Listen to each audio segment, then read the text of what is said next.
ശരീരം തളർന്നിട്ടും കരുത്തുള്ള മനസ്സുമായി ലോകത്തെ കീഴടക്കുകയാണ് തോപ്പുംപടിക്കാരൻ ബെന്നി ബെർണാഡ്. ബെന്നിയുടെ തളരാത്ത നിശ്ചയദാർഢ്യത്തിന് മുന്നിൽ രൂപകൽപ്പന ചെയ്യപ്പെട്ടത് ആഡംബര ഭവനങ്ങളും നിരവധി ശില്പങ്ങളുമാണ്. കൊച്ചിയുടെ മുഖമുദ്രയായി മാറാവുന്ന ക്യൂൻ ഓഫ് അറേബ്യൻ സീ എന്ന പേരിൽ ശില്പം രൂപകൽപ്പന ചെയ്തിരിക്കുകയാണ് ബെന്നി ഇപ്പോൾ. കഴിഞ്ഞ 16 വർഷമായി ബെന്നി ഈ കിടപ്പാണ്. എന്നാൽ ബെന്നിയുടെ കഴിവ് ഈ ഒറ്റമുറി വീട്ടിൽ ഒതുങ്ങി നിൽക്കുന്നില്ല. ലോകത്തിലെ മിക്ക രാജ്യങ്ങളിലും ബെന്നി രൂപകൽപ്പന ചെയ്ത കെട്ടിടങ്ങളുണ്ട്. എറണാകുളം മേനകയിലെ CSI പള്ളി അതിൽ ഒരു ഉദാഹരണം മാത്രം. 16 വർഷം മുൻപ് നടന്ന ഒരു കാർ അപകടത്തിൽ ശരീരം പൂർണ്ണമായും തളർന്നു. എന്നാൽ മനസ്സ് മാത്രം തളർന്നില്ല. സ്വന്തമായി രൂപകൽപ്പന ചെയ്ത കട്ടിലിൽ കിടന്ന് ബെന്നി ബെർണാഡ് ലോകത്തോട് വിളിച്ചു പറഞ്ഞു, എനിക്കും ജീവിക്കണം. അതിന് കമ്പ്യൂട്ടറിനെ കൂട്ടുകാരനാക്കി.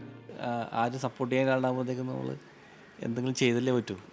അങ്ങനെ കുറേ ആലോചിച്ചിട്ടാണ് കമ്പ്യൂട്ടറിൻ്റെ ഒരു മേഖലയെക്കുറിച്ച് ചിന്തിച്ച് അത് പറ്റും എന്ന് തോന്നി. അങ്ങനെയാണ് കമ്പ്യൂട്ടറിലോട്ട് തിരിയണത്. കൊച്ചിയുടെ മുഖമുദ്രയായി മാറാവുന്ന ക്യൂൻ ഓഫ് അറേബ്യൻ സീ എന്ന ശില്പമാണ് ബെന്നി പുതുതായി രൂപകൽപ്പന ചെയ്തിരിക്കുന്നത്. 300 കോടിയിലധികം രൂപ ചിലവ് വരുന്ന പദ്ധതി GCDA ഏറ്റെടുത്തു കഴിഞ്ഞു. പ്രതീക്ഷകൾ പൂവണിയാതെ വരുമ്പോൾ നിരാശരാകുന്നവർക്ക് ബെന്നി ഒരു പാഠമാണ്, ജീവിക്കാനുള്ള പാഠം. സഹിൻ ആന്റണി, റിപ്പോർട്ടർ, കൊച്ചി.